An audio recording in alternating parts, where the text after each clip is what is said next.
The galaxy's tapestry of civilizations was ancient, intricate, and self-assured. Its many species, from the serene Kanar of the glass seas to the war-hardened HFY of the crimson suns, viewed themselves as paragons of progress and order. Among them, humanity was little more than a footnote. To some, they were an amusing curiosity, to others, an irritation, and to most, an unremarkable species that stumbled into the stars without the refinement or gravitas to matter. It wasn't that humans lacked achievements. Their technology was innovative, their art and philosophy vibrant, and their adaptability unparalleled. But where other species saw a measured evolution from tribal roots to the stars, humans seemed to leap and stumble, propelled by chaos and chance rather than design.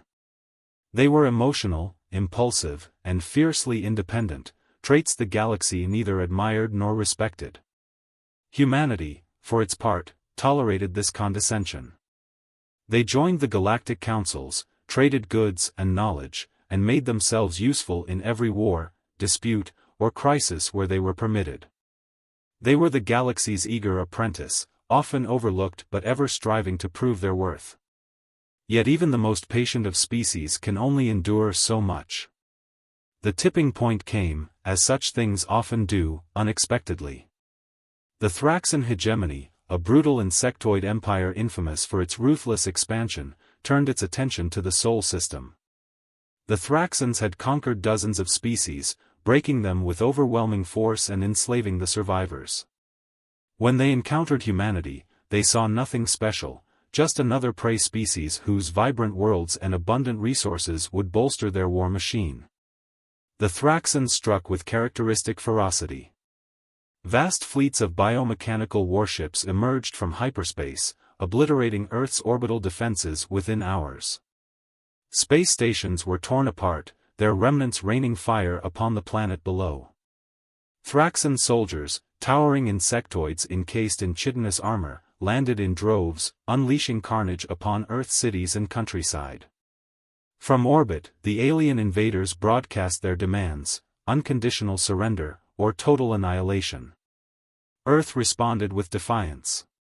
The United Terran Defense Force fought valiantly, deploying every weapon and strategy humanity had devised.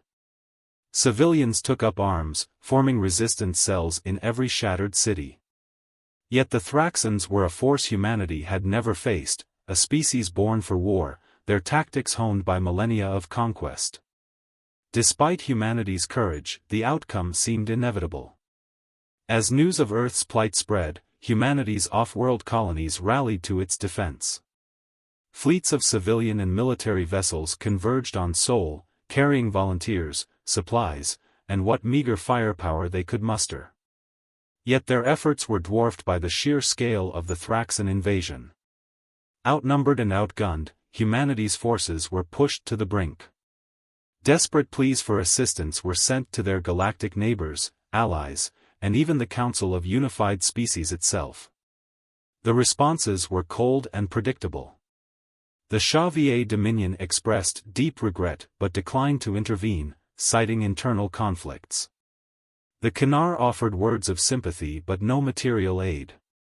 The Council of Unified Species convened an emergency session to debate the matter, ultimately deciding that intervention would be imprudent.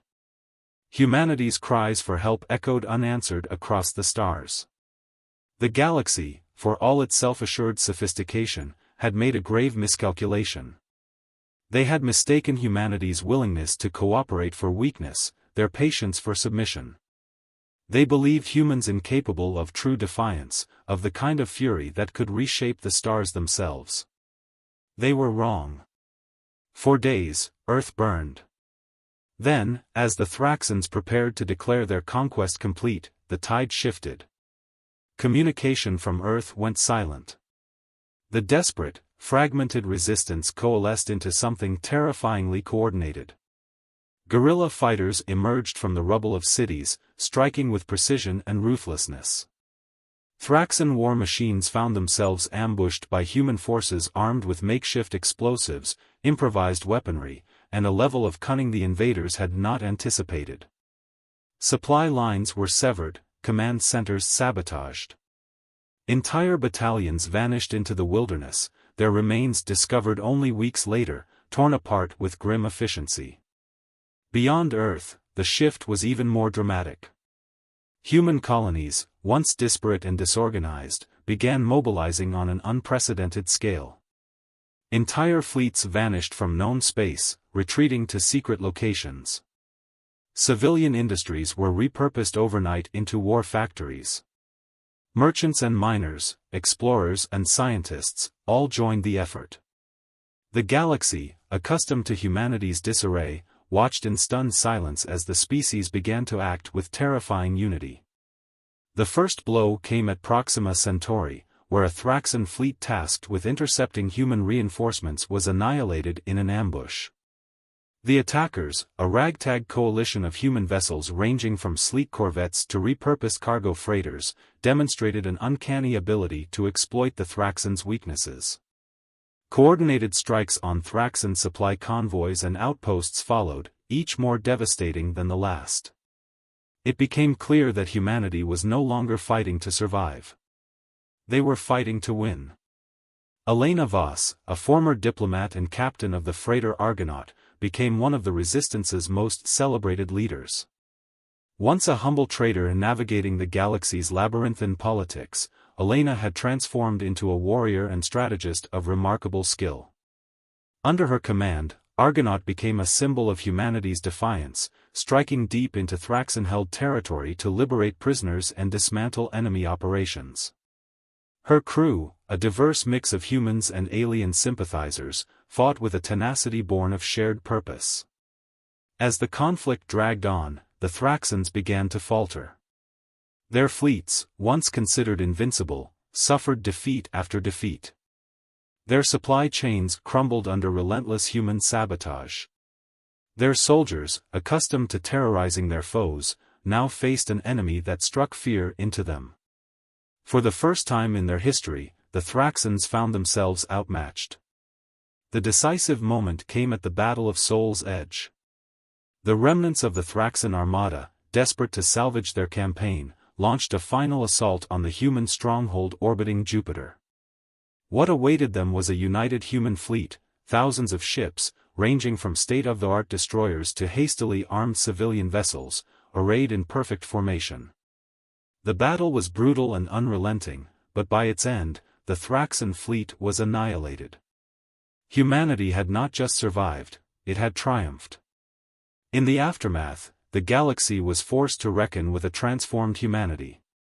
The Council of Unified Species hastily issued statements of solidarity and offered reparations, hoping to placate the victors. But humanity, once so eager to please, now regarded the galaxy with cold pragmatism. They forged alliances on their terms, shared their technology selectively, and ensured that their voice was heard. The Thraxxan Hegemony, broken and humiliated, retreated into obscurity. The species that had once dismissed humanity as insignificant learned to respect if not fear their determination. For no species would forget the day humans finally snapped.